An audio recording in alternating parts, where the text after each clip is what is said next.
এসো তোমার সাথে একটু কথা বলি। জুনায়েদ কই তোর সাথে কি বলবো বলো না শুনি।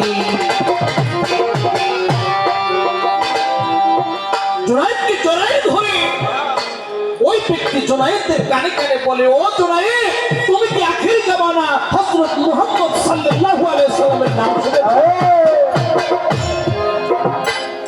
জুনায়েদের শরীরটা শিহরে উঠিল। যে নবীর কারণে পৃথিবীর সৃষ্টি, সারে জাহান 18,000 মাখলুক সৃষ্টি করেছেন, সেই নবীজির কথা বলে বলল। জুনায়েদ কেমন জানি নরম হইয়া গেল।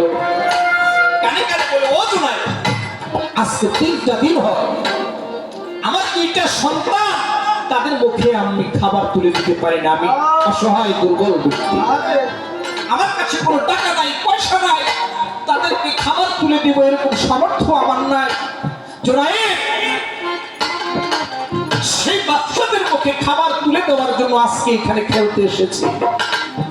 খেলে যদি জিততে পারি তাহলে এই অর্থ নিয়ে ছেলেদের মুখে খাবার তুলে দেবো, নাই তো আমার ঘরের চুলায় আগুন জ্বলবে। সন্তানরা না খেয়ে থাকলে আপনাদের কেমন লাগে? কষ্ট লাগে না? খারাপ লাগে না? মা সন্তানকে দেখে বলে, বাবা তোমার চেহারাটা শুকিয়ে গেছে, তুমি কি দুপুরে খাওয়া দাওয়া করো নাই? ও বাবা, হাতের ভিতরে